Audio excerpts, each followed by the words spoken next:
If we look at the history of TFT, it feels like whenever there's a mechanic that unlocks true damage, it often leads to a meta state that's completely unhealthy. For instance, the Void and its true damage, or the static in set 4 dealing true damage that led to the infamous Warwick. The problem with true damage is that it's often useless because the numbers are too low, or too strong because the numbers are too high. I was very skeptical at first when they introduced 4 Ace in set 8, because I was afraid that it would be too impossible to balance, but actually they managed to do it properly. However, right now we have another problem. Oui. J'ai gagné la game, j'ai trop bien joué. And if you don't know it already, maybe you can check this clip from BoxBox. I think it pretty much sums up everything. I feel like my board is pretty good.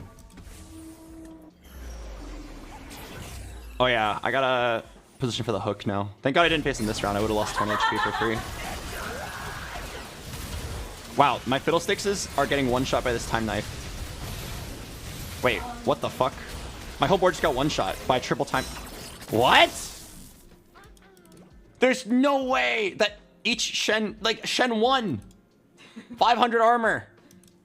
But basically this augment just makes Shen being able to deal true damage based on how much armor he has, so obviously if you put 6 defenders, he can deal insane amount of damage. So obviously with this new augment that was introduced in this new patch, it didn't take long for people to find a way to optimize it and abuse it. But the problem is that if you want to optimize and play this comp properly, you have to break a lot of TFT rules. You don't need to play strong board, you don't need to have items, you don't need to scout, you don't need to actually buy 2-star units. For instance, it's much better to play with 2 Shen at 1 star rather than playing with 1 Shen at 2 star.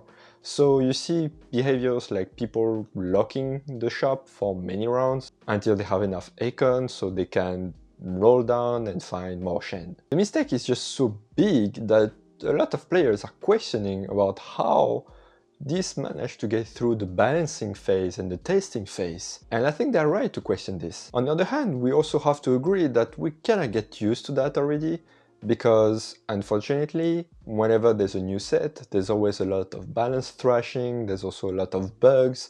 That's actually very frustrating, but this is just a consequence of one thing. We all know that the team is very dedicated to try to make the best game possible, but they just lack time and resources. Fortunately though, if you didn't see the last announcement of TFT, they are going to scale the team much more, and starting set 10 they will have much more time and resource to really fully polish a set, so we can be only optimistic about the future of TFT. You know, Mordog will surely change and make a hotfix very soon, maybe even today, and I think that's something we should be grateful, is that the team recognizes their mistake quite fast and they try to fix it quite fast as well. It's not happening in every game. In the meantime, if you don't want to lose your hair, maybe you should not play TFT until the hotfix. And if you still want to play TFT, you can want to pray that you will not have a game with the 3-cost hero augment, or you will face the consequences of the meta abusers. Anyway, stay safe and see you in the next one.